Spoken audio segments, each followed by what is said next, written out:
नमस्कार विद्यार्थी मित्रांनो, एक सरकारचा नवीन निर्णय आता इथून पुढे या वर्गातील मुलांना पुस्तक ठेवून नोट्स ठेवून उत्तरं लिहावी लागणार आहे, लिहायची सवलत मिळणार आहे। इथून पाठीमागे एक्झामला जाताना तुम्ही घरून अभ्यास करून जायचे, पाठांतर करून जायचे आणि मग तिथे जाऊन पेपर लिहायचे। कधी कधी पेपर लिहिताना आठवत नसेल तर गप बसावं लागायचं, इकडे तिकडे पाहावं लागायचं, 35 मार्काचं झालं की नाही चेक करावं लागायचं। पण आता याची गरज नाहीये।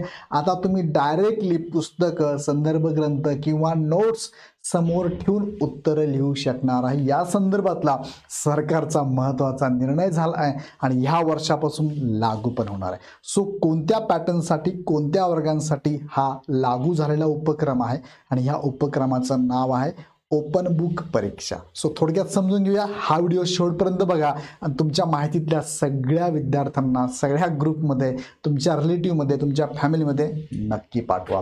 सो बघूया आपण ओपन बुक परीक्षा म्हणजे नेमकं काय, कोणत्या पॅटर्नसाठी लागू होणार आहे, कोणत्या वर्गातील मुलांसाठी लागू होणार आहे, कधीपासून लागू होणार आणि हे योग्य आहे की अयोग्य आहे कमेंटमध्ये मला नक्की कळवा। आणि अशाच प्रकारचे व्हिडिओ बघण्यासाठी चॅनल सबस्क्राईब करून ठेवा। लहान मुलांसाठी आपण बरेच कोर्सेस लॉन्च केले, त्यापैकी एक कोर्स आहे नवोदय परीक्षा, जी 5वीचे उमेदवार देऊ शकतात त्यांच्यासाठी हा कोर्स लॉन्च झालेला आहे। हा कोर्स चालू पण झाला। या कोर्ससाठी तुम्हाला एनरोल करायचं असेल तर लगेच एनरोल करा, खाली डिस्क्रिप्शनमध्ये लिंक दिलेली आहे। यामध्ये तुम्हाला नवोदयचे पूर्ण सिलेबस प्रॉपर वेने आम्ही शिकवणार आहोत। टेस्ट सिरीज पण अवेलेबल आहे, काउन्सिलिंग सेशन पण अवेलेबल आहे आणि खाली डिस्क्रिप्शनमध्ये व्हॉट्सअपची लिंक दिलेली आहे। व्हॉट्सअपचा ग्रुप आहे, कुणीही जॉईन करू शकतं, फ्रीमध्ये आहे। त्या ठिकाणी सुद्धा आम्ही व्हॉट्सअपला तुम्हाला अपडेटेड माहिती देत असतो, नक्की जॉईन करा। आणि अशी व्हिडिओ बघण्यासाठी बघा, अपकमिंग काही व्हिडिओ माझे येणार आहे। शालेय स्पर्धात्मक परीक्षा कोणकोणत्या आहे, जसं की मंथन आहे, होमी बाबा आहे, ऑलिम्पियाड आहे, जवाहर नवोदय, सैनिकी स्कूल एक्झाम आहे, या सगळ्यांची माहिती मी तुम्हाला देत असतो।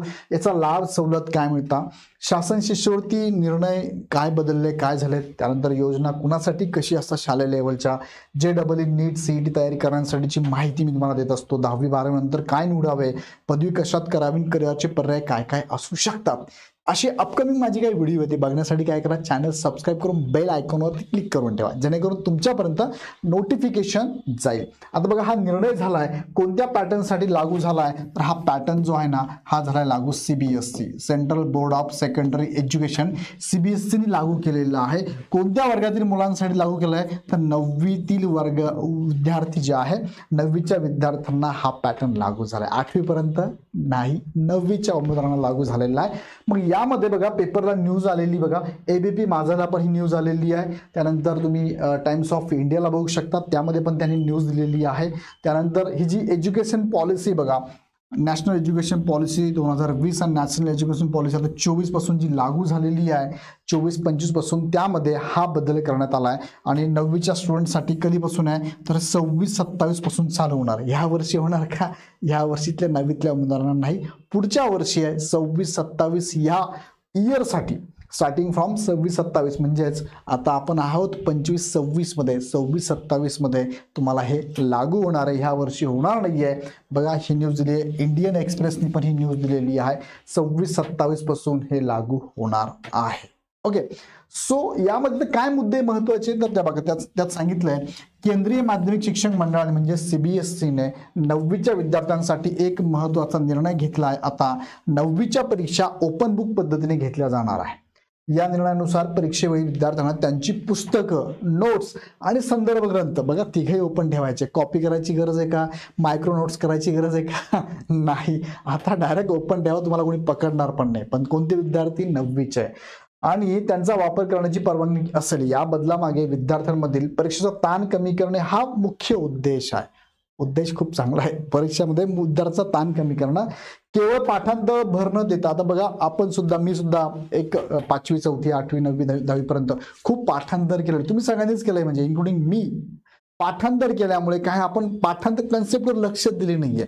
आता हा वेगळा मार्ग बघूया काय होतं, कन्सेप्ट समजून घेतील का मुलं, ते ऍटलिस्ट पाठांतर तरी करत होते। आता पाठांतर करता का नाही माहित नाही, आता शाळेत जाता की करता की नाही माहित नाही, पण आता याच्या उद्देश चांगला आहे त्यांचा, पण तो सफल व्हायला पाहिजे। काय आहे, पाठांतरावर भर न देता संकल्पनांच्या स्पष्टीकरणासह अधिक लक्ष केंद्रित केले जाईल.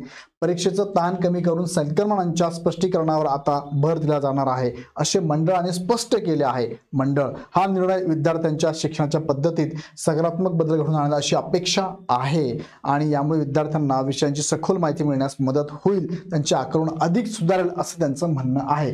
आता काय आहे ओपन बुक परीक्षा, तर तुम्हाला आता सांगितलं तोच मुद्दा आहे. ओपन बुक परीक्षेमध्ये विद्यार्थ्यांना परीक्षेच्या वेळेस आपली पाठ्यपुस्तके, नोट्स आणि संदर्भ ग्रंथ सोबत ठेवण्याची मुभा असेल.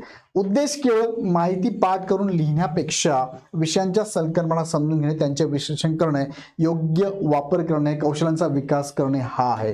निर्णयामागील हेतू काय, आता सांगितल्याप्रमाणे त्यांनी सांगितलं, परीक्षेचा ताण कमी करून संकल्पनांच्या स्पष्टीकरणावर अधिक भर दिला जाईल असं त्यांचा उद्देश आहे ओपन बुक स्टार्ट करून. आणि पायलट अभ्यासानंतर हा निर्णय घेतला.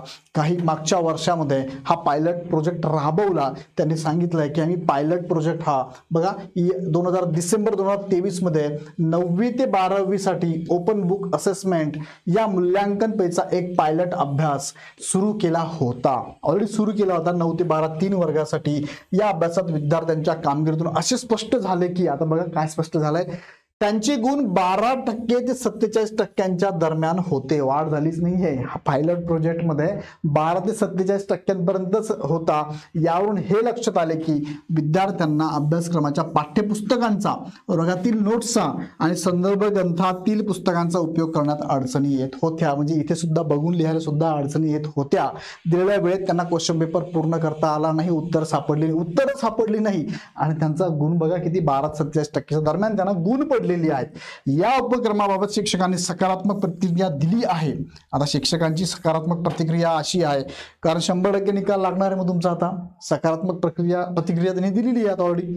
शिक्षकांना वाटते की ही नवी पद्धत विद्यार्थ्यांमध्ये चिंतनशील, क्रिटिकल थिंकिंग, वा काय शब्द जड वापरला आहे, विचारांना चालना देईल. पायलट अभ्यासामध्ये काही अडचणी आल्याचं मान्य करण्यात आलं असलं तरी शिक्षकांचा सकारात्मक दृष्टिकोन लक्षात घेता सीबीएसईच्या गव्हर्निंग बॉडीने या प्रस्तावाला मंजुरी दिली आहे. आता सीबीएसई ओपन बुक परीक्षांसाठी सॅम्पल पेपर तयार करण्याच्या कामाला सुरुवात झाली आहे. 26-27 पुढच्या वर्षी 9वीच्या उमेदवारांना आता ओपन बुक परीक्षा द्यायची आहे. आता बघा यातनं दोन्ही पण आहे, एक चांगलं पण आणि एक वाईट पण आहे. काही विद्यार्थ्यांना खरंच चांगलं वाटेल, काही विद्यार्थ्यांना वाईट वाटेल. अभ्यास करणाऱ्या विद्यार्थ्यांना मात्र अजून चांगली संधी आहे की तुम्ही कन्सेप्ट समजून घ्या. बघा तुम्हाला फक्त 9वीच्या बेसवर पुढे करिअर नाही आहे. तुम्हाला 9वीच्या बेसवर तुम्हाला त्या प्रश्नाच्या अगेन्स्ट उत्तर मांडण्याची शैली डेव्हलप करायची आहे, संकलनात्मक विचार करायचा आहे, विचार करून लिहायचा आहे, मांडण्याची पद्धत तशी करायची जेणेकरून भविष्यामध्ये तुम्हाला भरपूर साऱ्या एक्झाम द्यायच्या आहे. स्पर्धात्मक एक्झाम असेल, तुमच्या करिअरच्या एक्झाम्स असतील, या सगळ्या एक्झामला तुम्हाला तयारी करण्यासाठी हा एक चांगला म्हणूया की उपक्रम आहे, चांगली संधी तुमच्यासाठी असू शकते. आता घेतली तर संधी आहे, जर सोडली तर संधी नाहीच आहे. तुम्हाला लक्षात घ्या, असा वेगळा अर्थ पण काही जण काढू शकतात. सो नेमकं म्हणजे काय तुम्हाला मी सांगितलं, सीबीएसई लागू केलंय 9वीच्या वर्गांना 2026-27 लागू होणार आहे. याबद्दल हे योग्य आहे की अयोग्य तुम्हाला काय वाटतं मला कमेंटमध्ये नक्की कळवा. बघा ह्या दोन्ही बाजूने अँगलने विचार करू शकतो आपण. सो आपण निगेटिव्ह जरी विचार करून काही मुद्दे मांडले तरी चालणार आहे. सो सर याच्यातनं काय नुकसान होऊ शकतं, काय फायदा होऊ शकतं मला कमेंटमध्ये अपेक्षित आहे. आणि जाताना परत एकदा सांगतो की इग्नाइट पाठशालावरती तुम्हाला भरपूर सारे नवोदय, सैनिकी स्कूल, स्कॉलरशिप यासारख्या पूर्ण कोर्सेसच्या बॅचेस पण चालू आहे आणि इन्फॉर्मेटिव्ह व्हिडिओ सुद्धा तुम्हाला याच चॅनलवरती बघायला मिळतात. सो लगेच जॉईन करा. आणि व्हॉट्सअपचा ग्रुप आहे, खाली डिस्क्रिप्शनमध्ये लिंक दिली आहे, तो लगेच जॉईन करा. तिथे सुद्धा आम्ही प्रत्येक गोष्टी अपडेट करून टाकत असतो. काही शंका असेल तर तुम्ही आमच्या टीमला कॉल करू शकता, अदरवाईज ॲप डाउनलोड करून डायरेक्ट हवं ते परचेस पण करू शकतात. सो कमेंटमध्ये बघतो तुम्हाला काय वाटतं, या निर्णयाचं स्वागत आहे का, किंवा काय मुद्दे तुमचे पॉझिटिव्ह निगेटिव्हमध्ये आहेत नक्की कमेंटमध्ये कळवा. आवडला व्हिडिओ तर लाईक करा, चॅनल सबस्क्राईब करून बेल आयकॉन क्लिक करा. धन्यवाद.